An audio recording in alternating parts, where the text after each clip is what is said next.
Welcome back, BraveCo men, to the BraveCo podcast. This week, I have an incredible man on. His name is Gene McConnell. He has one of the craziest stories that I've heard, and I did a event with him this last year. For gosh, who was that for? It was for Exodus Cry. Benji Nola. Yeah. Yeah, Exodus Cry. That's right. And man, it was just so powerful. When Gene shared his story, right away I thought I got to get him on the BraveCo podcast. But Gene's an incredible man.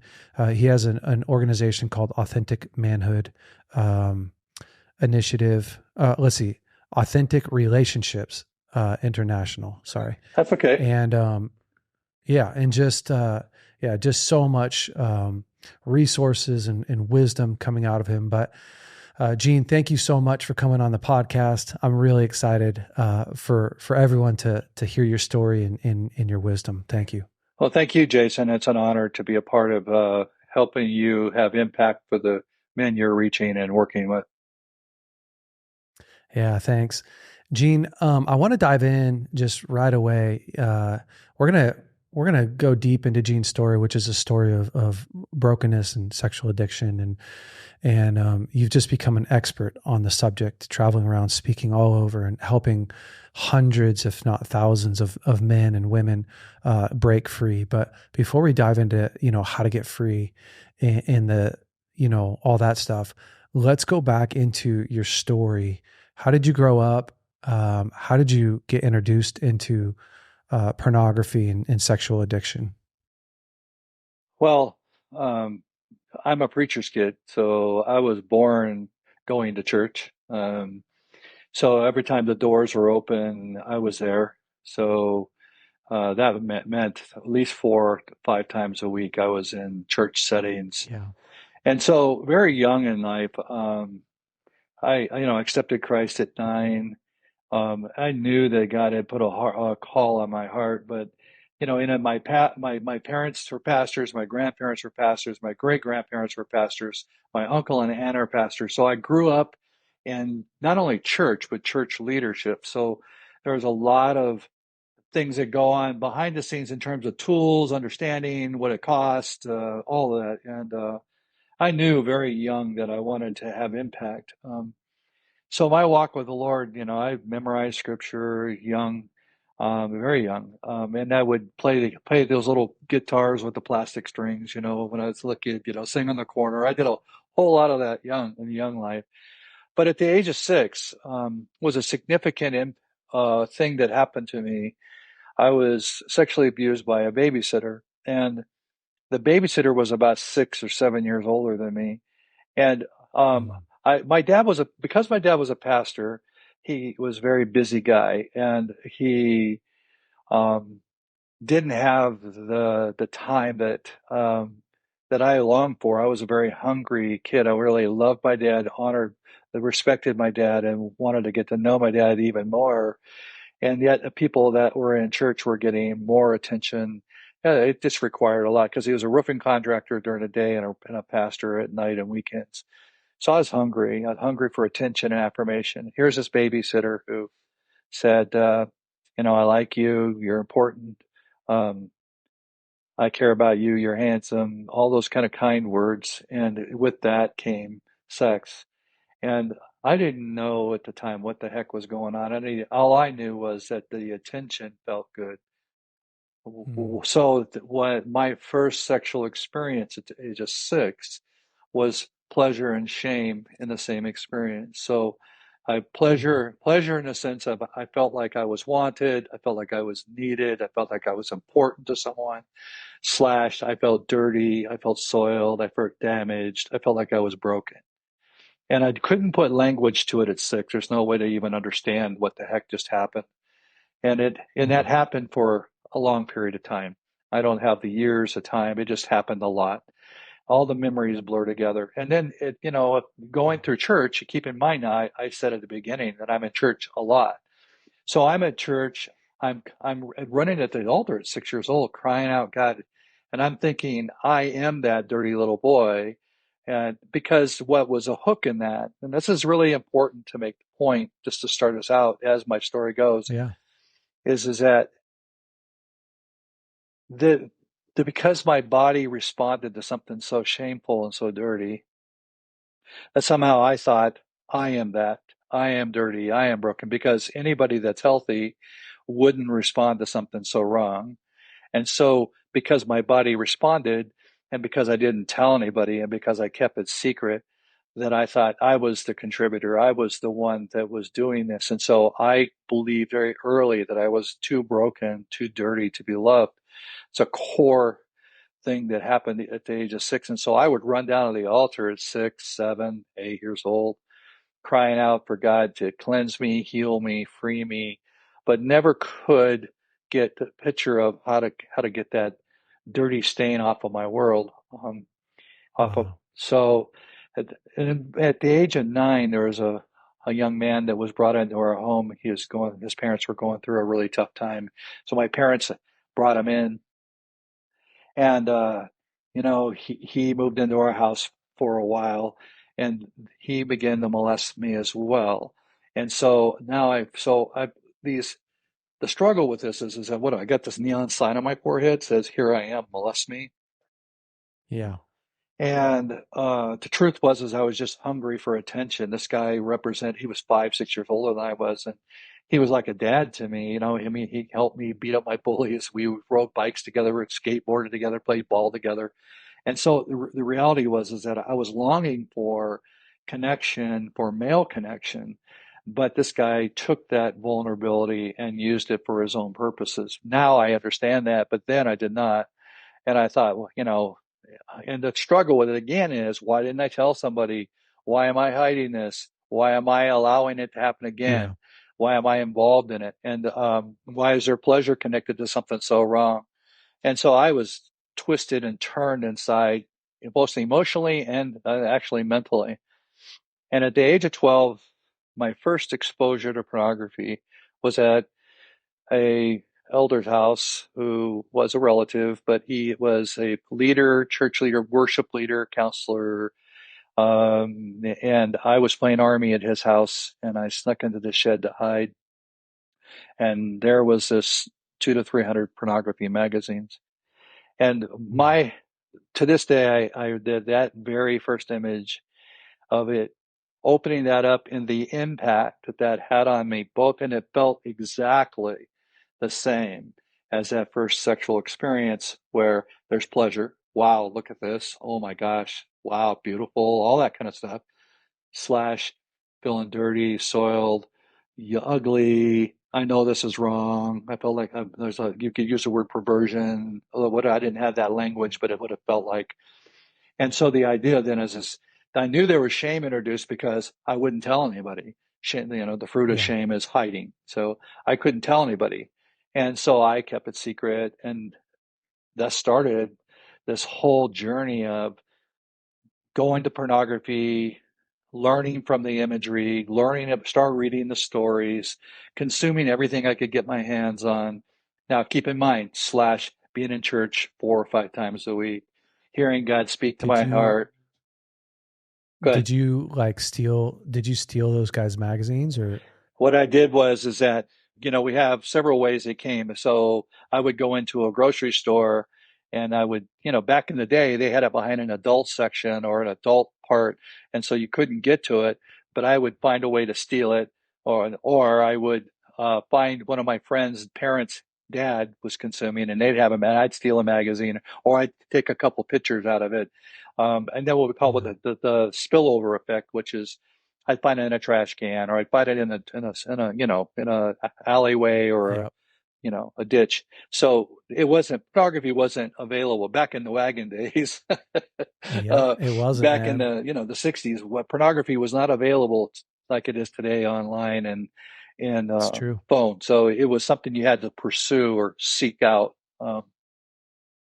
So I knew something was wrong when I was consuming, because of what it did to my young heart of wanting to be like God, wanted to pursue God, and wanted to have impact there.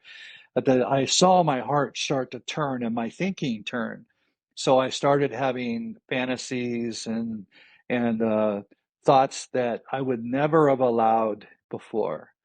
And the thinking was beginning to shift because I would see these images, whether women, things that I won't even get into, that were twisted, wrong, unhealthy, demeaning, objectifying, obviously. So all of Yeah. that is beginning to affect how I see women and also how I see sex, how I encounter women.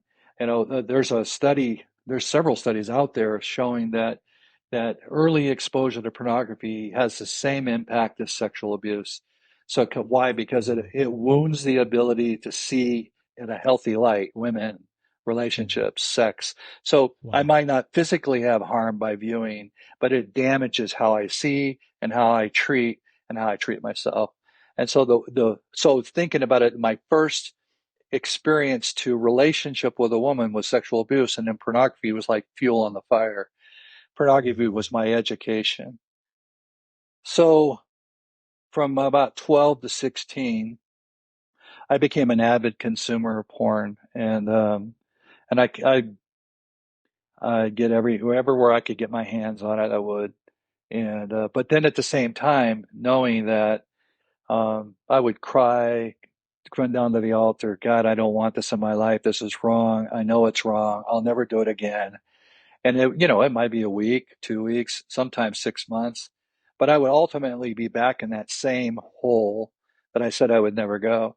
And the amount of shame, embarrassment, pain, that of knowing you're doing something that goes against the very heart that you have inside, and to know that if anybody saw what I was doing, they would see me as disgusting. They would throw me out because everybody saw me as a kid that was alive for God. I had memorized scripture. I was speaking in different settings at the age of 9, 10, 12. I mean, for me to think that those people would see me any different than what they were seeing me there just scared the heck out of me. And so Yeah. I did a really good job of lying and pretending and stuffing and never letting anybody connect the two of what I was doing and how I lived my life behind the scenes. So I learned at a very early age how to live two different lives.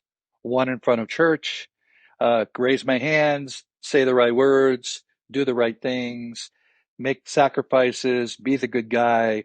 But behind the scenes, totally different. Fantasies, masturbation, consuming, treating my dates like a piece of meat, like I just all I'm looking for Mhm. is to get to home base, kind of thing, which was so demeaning. And think about it back, I can't believe that I carried that kind of thinking. Um, so at 16, I had a profound experience where uh, I won't. Well, I will. We just need to do it. So I was coming home. I was a wrestler in high school, and I didn't have a car the earlier parts of the high school, and so I was hitchhiking home, and I got a ride to about a mile away from my house, and so the last mile I was walking, and as I was walking, this a car drove by, and as it drove by, it threw this book out the window into the ditch, and it was about, I don't know, a couple hundred yards in front of me, and so I walked over to where it was, and I opened up that book, and it was, I don't remember the title name, but it was something like Playing with Little Sis. And what it did was it was teaching ideas and scenarios of how sister relationship helps you learn about sex, and that what you like and what you don't like, and set up how to set up Wow. encounters. And so at 16, now my sister, who was 2 years younger than me, was 14, and we did everything together. We rode horses together. Well, I dated her girlfriend. She dated my boyfriends. We were best friends. And so for me to cross that line, um, even to this day, that still breaks my heart because it violated everything that I knew was right inside of my own soul. Yeah. And even there's no way to discount it. It was wrong no matter what, but there was no actual sex, but it was enough to violate the boundaries of what a brother sister relationship was going to be and it should be. And so I just went down to the altar and I said, God, I mean this with everything in me. I'm going to turn this around and I'm going to demonstrate it. So I went to Bible college. That was right at that time. So I graduated out of high school and then I went to Bible college. And in Bible college, I met a woman, got married there in Bible college, man, for 6 years from 16 to 21, photo clean, didn't touch porn, didn't do nothing. I thought I had beaten this thing. I was totally in. I went to Bible college and then I went into a pastor's. They were to pioneer churches, so I was literally in this program to go and start a work, and so I was like 6 months from starting a work when things kind of broke in a way that I never anticipated. My wife was 6 months pregnant, and when she woke up one night in the middle of the night just screaming and crying and shaking and sweating in fetal wall position. And I tried to hug her and she pushed me away. I tried to cuddle and she just wouldn't let me touch her, wouldn't let me get close to her. So the next day I come up from behind her to give her a hug and she stiffened up and I gave her a kiss and she wiped it off. And boy, Wow. the thing was is I'm going, man, without talking to her because she wouldn't talk to me. I didn't know what was going on inside of her. But inside, you know where I went with that? I said, man, she Yeah. must see that dirty little boy. She must see something. Somehow I let her into that. Somehow she sees that broken guy. And I freaked out. And when I found out later that her early childhood memories of sexual abuse, that baby was triggering those, and the baby was moving Oh, at six wow. months. So she was reliving memories, but I didn't know that. I thought it was me, and so there's no excuse, absolutely none. So I said, fine, if you're not going to meet my needs and you're not going to let me in, I'm doing this myself. And so I stepped back into the world of pornography, but now I'm of age. So now it's not just a magazine anymore. I can go to a strip club. I can go to a massage parlor. I can go to a prostitute. I can go where I can actually put money towards something live. And live was like a pornography on steroids. And so it took me right back into the cycle. Now, keep in mind when I started back into that I'm assisting in pastoring someone. I'm assistant pastor. I'm a men's Yeah. pastor. And so I'm in front of people and I'm speaking, I'm talking, I'm interacting, and people are coming to me for counsel. And they had no idea that the life I was living behind closed doors was the life I was living, or that they anticipated that my life was different in front of them as I was in front of them. And the pain of talking to someone with that fear sitting right behind that conversation, going, if they only knew. If they knew that I was going to clubs, if they knew that I was paying for prostitutes, if they knew that I was living this dual life, how would they see it? And the shame of that, I mean, literally run to the altar, and very few times, but I did. I would go to a brother and I'd say, I'm struggling with lust. Nobody asked me what that meant. I don't think anybody wanted to have that conversation because Yeah. if they have that conversation, they're going to get confronted themselves, right? So nobody's going to Yeah. have that conversation. And I wasn't about to tell them what that meant. I wasn't going to give any descriptors to that. I just simply said lust. And so this thing progressed in me like crazy. And from 21 to 29, I frequented clubs on a regular basis. And I was making a lot of money, so I spent a lot of money. And I, so in the clubs to realize just how bad this was for me is that, my thinking was that whatever I wanted, I could have. It just meant how much money I spent. Yeah. And so if I wanted something that the average person or my wife wouldn't consider, then I just got to up the ante financially. And so when I think about that, it is that she is someone I can purchase. She's a commodity. She's someone that the more money I pay, the better I get. And the idea Yeah. is that I know this sounds really crazy and it breaks my heart to even come out of my own mouth at this point. But the reality is I didn't see her anything more than just a piece of meat, a commodity, somebody that I could use and I could throw away. I can walk away with no regrets. After all, I paid money. And Yeah. so to realize that I'd gone that far with that thinking and how depraved and deprived that was, it was crazy.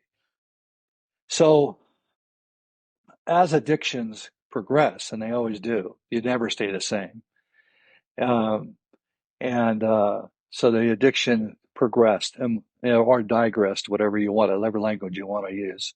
Yeah. But it got to a point where, for many years, I gravitated towards rape fantasy, and so I'd watch Hollywood movies. In fact, my earlier years of exposure, some of my first exposures to porn were women being.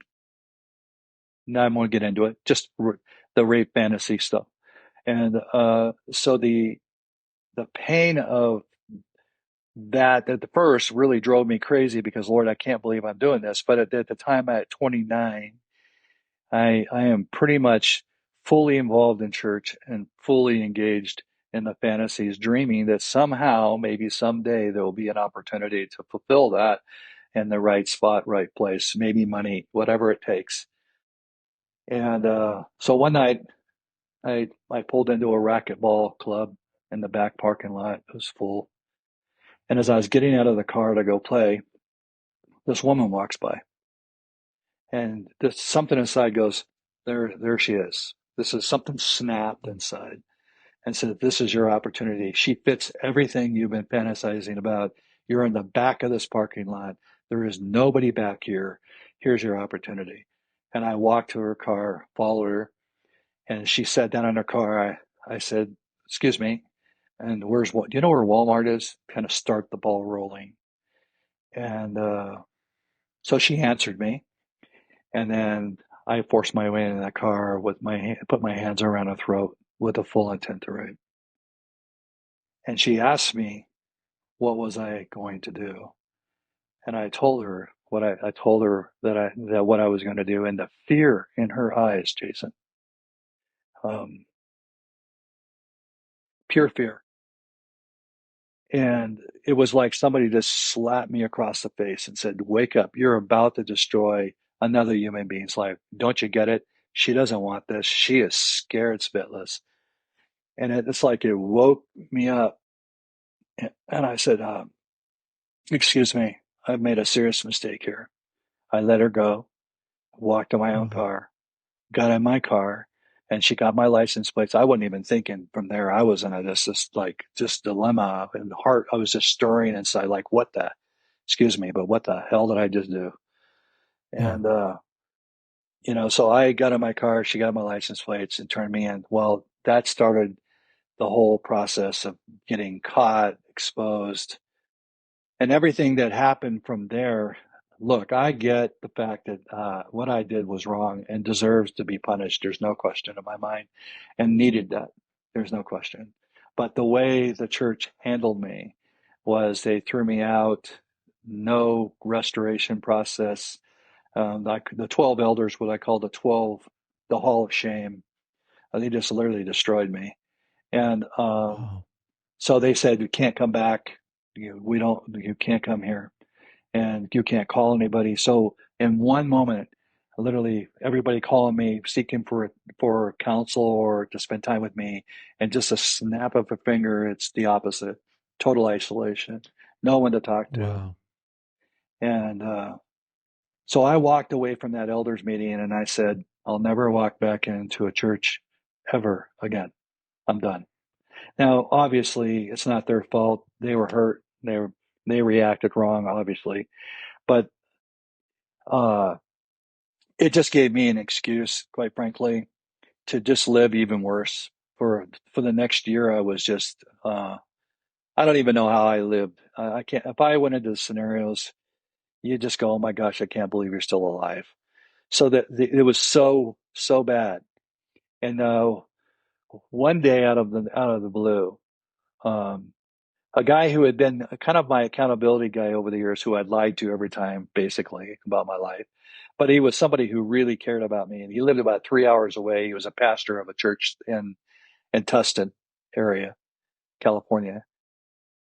And he said, "Hey, I haven't seen you in a long time. Why don't you come down and see me?" It was a 3 hour drive. I lived in Lancaster, California, and he lived in Tustin.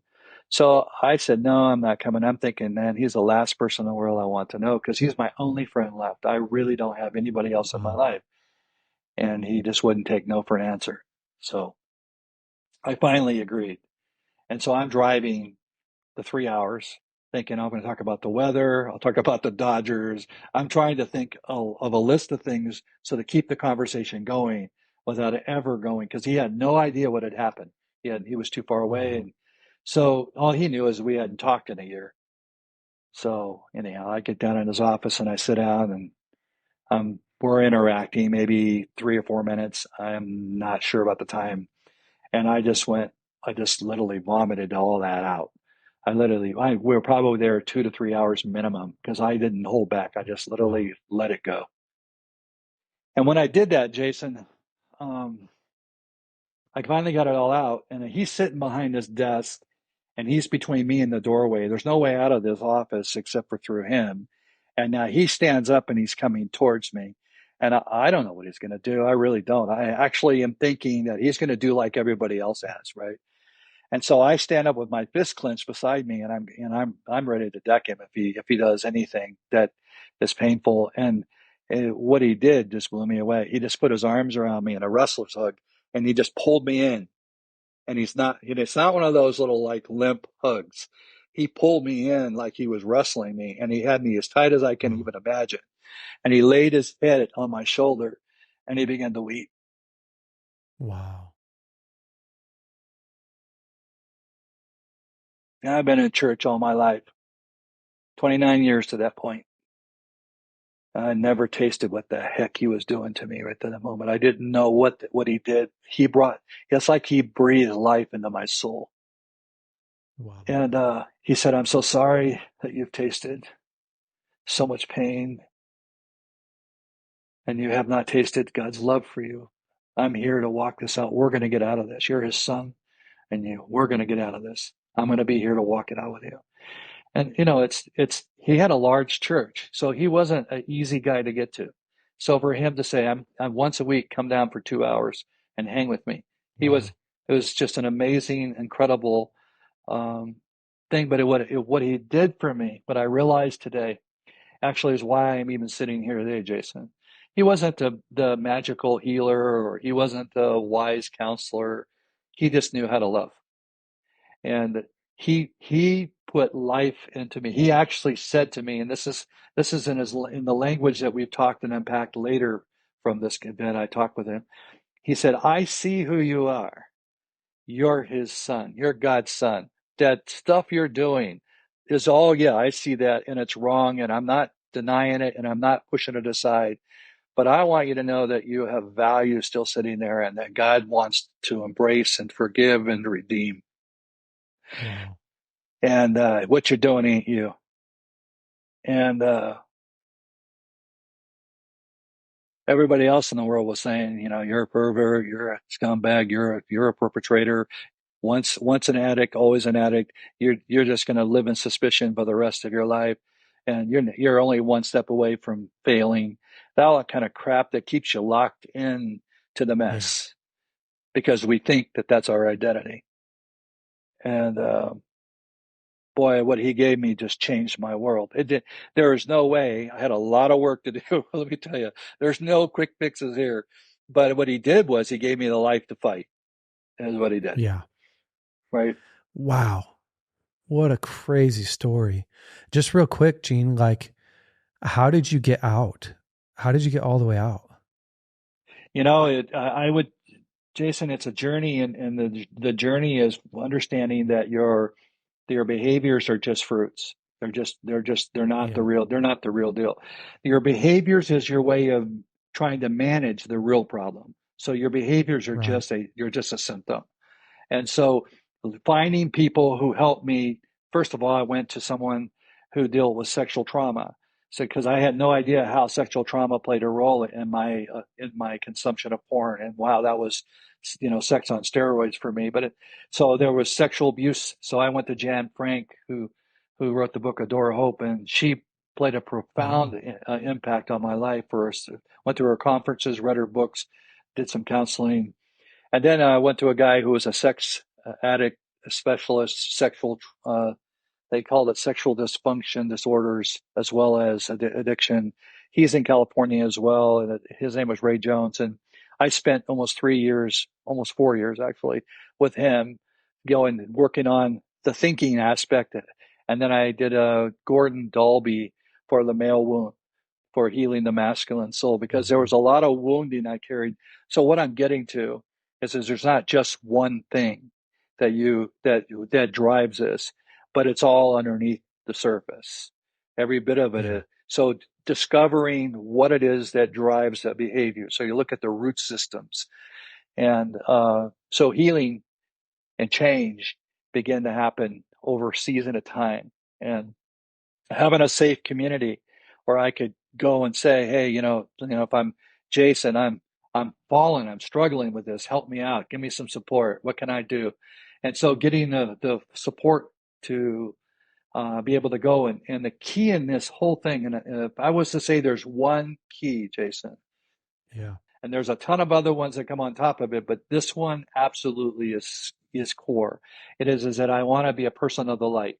I want to walk in the light, not confessional, where I come to you and I confess my sins and then I go and live something else and then come back and confess my sins. That that if I'm going to walk with the God of light as He is in the light, then I have fellowship. So God's fellowship, connection, relationship in the light is what changes this, because it gives me the yeah, energy. It gives me the energy. It doesn't change the dynamics in the sense that I still have struggles, but it gives me the energy to fight those struggles. It gives me the energy to grow and change it. So I need the energy, but I can't ever have the energy as long as I'm in shame, saying, if I share this, it will be the end of me. If I share this, it yeah, will kill me. So I can't really taste acceptance or love or forgiveness or kindness or healing when I'm in the darkness. So the enemy is the prince of darkness, and he operates in darkness, so he comes to rob, steal, and destroy. If I want to heal, I've got to be someone who says, no more hiding. You can't heal what you hide. yeah, And so yeah. That's to so true. That's why we need each other, Jason. That's why we need community, because I need other men in my life to walk alongside of me, not just to hear my debris and my messes, but to celebrate life, to do life together. And in the doing life together, it isn't just about small group. It's about doing life together. Small group facilitates relationships. It teaches me how to have honest and open relationship. But I need relationship to taste God, to taste God's arms, to taste God's forgiveness, to see myself through the lens of another person so I can actually see my value, my true value. So I need community. So it's community for life. Gene, what do you say to the guy who's, well, maybe I should ask this question. How does a guy know that he's actually struggling with a sexual addiction? And then where's the first place to start? Like, cause there'll be a whole bunch of guys listening to this, and some guys, are like, I don't know if I have a sexual addiction or not. Like, can you just unpack that a little bit? Sure. So one of the number one indicators is that when you have said no to something, you're not going to do it, and then you go back to it. That's an Mhm. indicator that there's something beyond your control. That's what addiction really is you're saying, I don't want to do that, but here I am again. This violates my whole dignity. It violates who I am as a man, but here I am again. And the idea, and there's this cycle of, man, God, I mean it with all my heart this time. I'm doubling down. I'm going to read your word. I'm going to get in fellowship. I'm going to do this. I'm going to do that. And then it's 2 weeks later, I'm back in the same hellhole again. So the reality is that addiction can wait 6 months. You know what I mean? I can white knuckle it for six Yeah. months, but the reality of it is addiction is far, has much, has, let me back up. There's a reason why addiction exists in us, because it's a way we're trying to meet needs that we're not meeting in a real way or in a healthy way. Yeah. So there's two primary drivers to addiction. One is unmet needs. So I don't know how to meet real needs, and I'm going to sex as a way to cope. So I'm using sex as a way to meet that need. And secondly is I'm covering unresolved wounds, things that I've been hurt in the past. I'm carrying them. I've stuffed them. They're still hitting me. They still hurt. And so I'm using the drug, pornography, mood altering, when you consume. So the mood, I see pornography as a way to take me out of the pain in a moment. But as it takes me out of the pain still sits there when it's done. And it only worse because I just violated my boundaries again about never going there. So addiction is something that you have to be honest about. Do I really have control? Can I really walk away from this? Second part of that is I don't care if it's an addiction or not. Just the fact that we are even casually consuming. And I mean casually, it could be that you're on Facebook and you see these images come across, or you're on Instagram and somehow you get these things that pop up, or you get a spam email, or you're coming across imagery that's designed to move us. And what are you doing with that image? You just stop it? Because it the key in that whole piece is we live in a culture that is toxic. We need each other, brothers, to be able to talk about what we're seeing and the impact that it's having on my thinking, and not be afraid of how they're going to handle me. So it's a Mhm.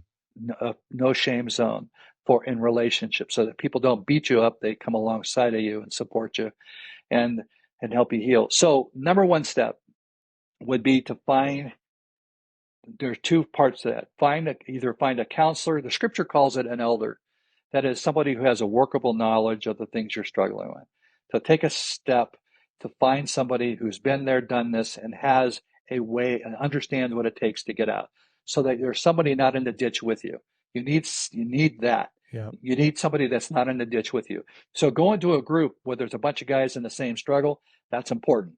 It's camaraderie, but you're all in the same ditch. You need somebody who can take you out of the ditch, who can help you come out of the ditch, who gives you hope and says it's doable. So you need that elder, counselor, somebody who knows how to help you get there. And so I'd say counselor, small group where you're having the environment of seeing you're not alone, and then grow, pursue God in your spiritual walk, and I'll pursue healthy relationships, which we can spend hours on.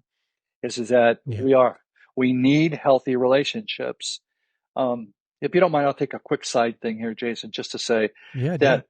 that when if you think about what I was looking for at 6, was someone to show me attention and affirmation, not sex. So the idea that my need was affirmation, my need was Yeah. to someone show that they cared, that I was valued, that I was important, that I was significant, and to be loved and to be accepted. Those are the needs. But my needs got sexualized. So I started pursuing sex to meet those needs. And Mm. sex doesn't meet any of those needs. And so I'm short circuiting my needs by numbing them out rather than meeting them. So being able to separate out the sex part so that you can actually learn what are your needs and what are healthy strategies to meet those needs. And the number Yeah. one That's need, great. number one need, no matter who you are, male, female, doesn't matter, is relationship. And so I'm going to use the word intimacy. Intimacy. To see deep into my soul, to see me fully, and to love me in the midst of that, to accept me, to be known and to be loved. That's our number one need. Then nothing It's awesome. replaces it.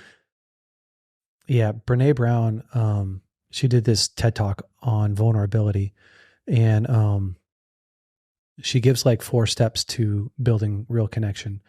And her first step is courage. And Yep, her definition for courage is the ability to tell your story with your whole heart, being yep, willing to bear your imperfections. yep. And it's such a powerful, gosh, it was one of the most powerful definitions I've ever heard in reference to building relationship, because if you can't share your story with your whole heart and bear your imperfections, then you can't actually be in a real deep relationship. Right.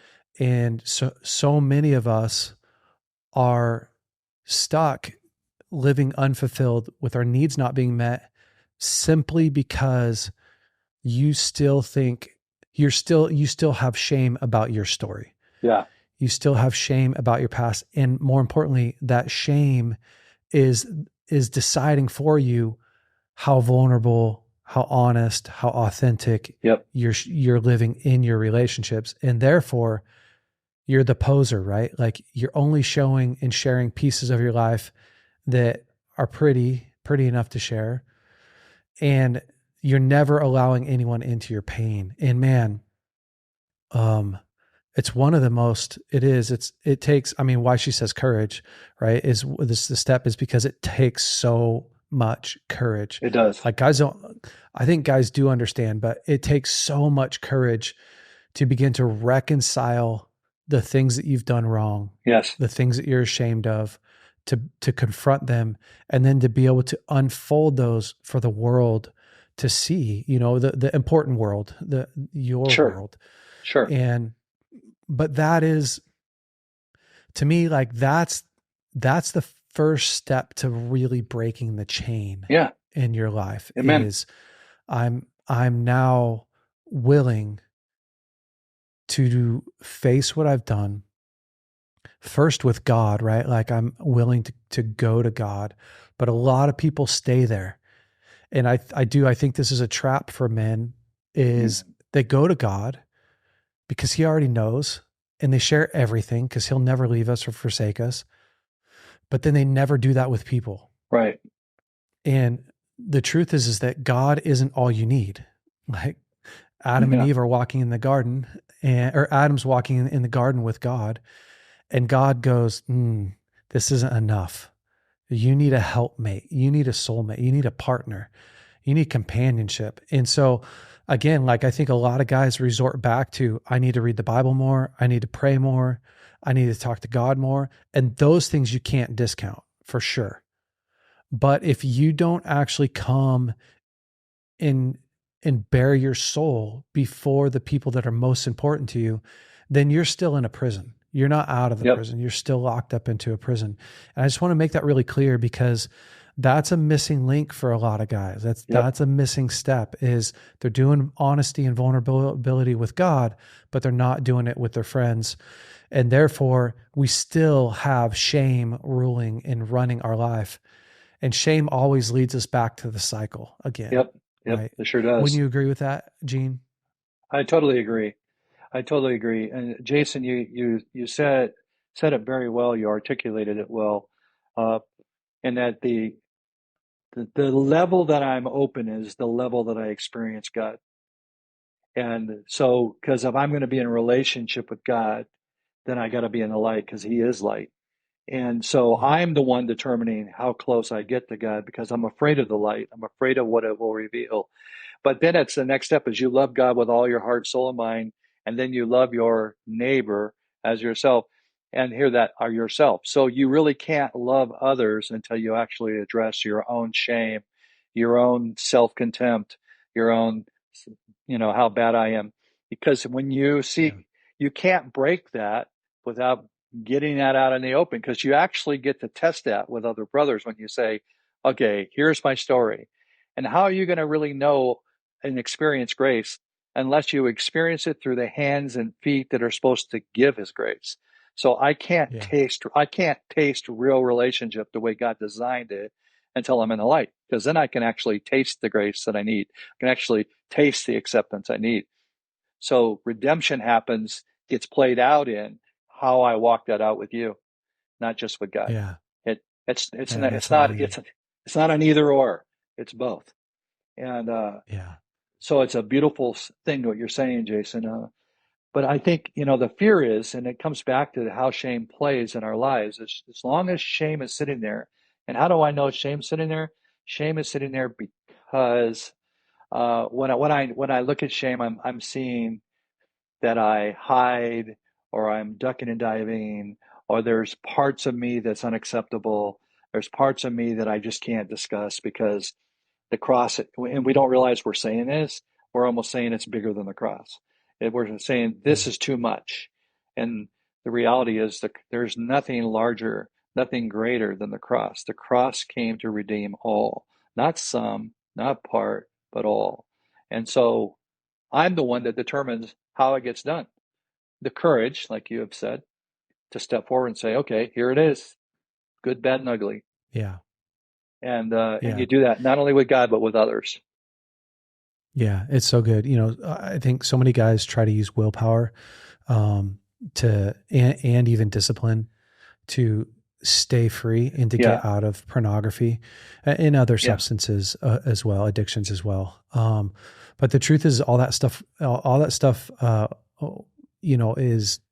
is fruitless because eventually, it builds up so much that you can't be disciplined enough, and you can't use enough willpower, and your discipline and your willpower fail you. That's why you can gut it out for 6 months, or you can gut it out for 8 months or 3 months, and you think you're good, but then you fall back, and that relapse is happening because you don't have an ecosystem that's built up to meet your needs, and you don't fully understand exactly. the what's driving the addiction. And so it's so helpful, for a guy to check his ego at the door, to humble himself, and to start off by going, man, I don't know what I'm doing. I always encourage guys, like, if you're struggling with an addiction, don't try to solve it on your own.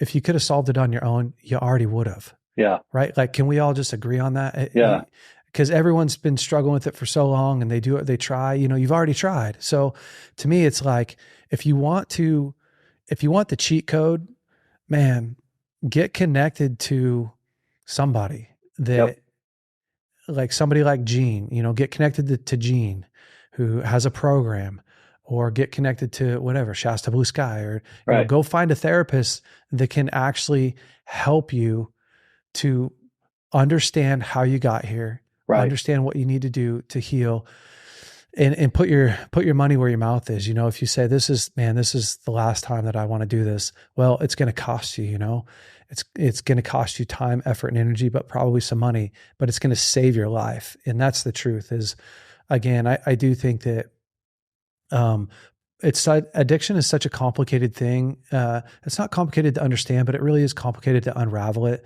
because of how it's so it's the way that you think, it's your behaviors, it's your habits, it's, interwoven throughout your whole life. And so it's such a complex thing that I really do think, if you've been struggling with an addiction for a long time, you got to quit playing games and get really serious, and go all in and say, man, this is the last year that I, consume. This is the last year, and actually go all in. It, yeah, because Yeah, I've never, like, yeah, I don't often say that on the podcast, but I really do feel like it's true. Too many guys are trying to still solve it on their own, and it's one thing if you don't have a full blown addiction, but if you do, you just got to you got to actually take action and really work hard with someone who knows how to help you. Gene, do you have some resources that for that? yes. I mean, we could have people come to the website. I can send them worksheets. I can send them articles that I've written. If they want to attend a workshop or a conference or a retreat, or they want to do one-on-one counseling online, we do that as well. So all that is at authenticrelationshipsint.com, and they can just do that, or they can call me. Or I don't have any problem you putting out my phone number, um, so we can help in any way, shape, or form. Plus, we can actually help you find local resources. And, the key in this is people finding a place that they can plug in and get Yeah. community, like you're doing here, Jason. You're putting a lifeline out there, and it's such an important thing to do. You're making it right, good for and safe for guys to actually think about this, and to actually, what is that next step? Find somebody that you can talk to. Find that safe place to open up your heart and let someone come alongside you. Don't do this alone. We're never meant to do it alone. Yeah, it's incredible. Your story is such a story of tragedy and hope. And I love I love so much that you're courageous enough to share, you just gave all of us a gift, and that really is your story. And what a hard thing to do, because there's so much darkness in it. Uh, but there's so much light in life. And so I just Yeah, want to challenge you, man, take the life that Gene has just imparted to you, like that man imparted to him, and do something with that. Do something with the hope that you feel today. If you're struggling and you're starting to feel like, okay, if he can get well, so far gone, made so many mistakes, so much trauma in his life. If he can actually get well and whole, right. so can I. And use that momentum and motivation to take your next step. Gene, thank you so much for coming on today, man. You're such a gift. I really, really appreciate you. It's been my pleasure. Thank you for the opportunity to have a conversation about this. And any other time you want to, we can take it up any further and talk a little deeper if you want. But thank you for the opportunity. It's been a pleasure. Yeah. Yeah. Thank you, Gene. All right, BraveCo men. That's this week's podcast. Listen, if it blessed you, would you share the podcast? Also subscribe and leave a comment if you want. That all that stuff really helps us to grow. Otherwise, I will see you next week. Stay brave, man. Hey, BraveCo men. Hopefully you loved this week's episode. Listen, if you have not subscribed to our podcast, you are already behind. Go ahead and click right here to subscribe to our podcast. And if you have not watched last week's episode, you can click right here and watch last week's episode. And listen, if you want to upgrade your wardrobe, you can check out some of our new hats that we have in stock and all our other swag. Go to braveco.org and you can look at our store there. Have a great week. We'll see you next week.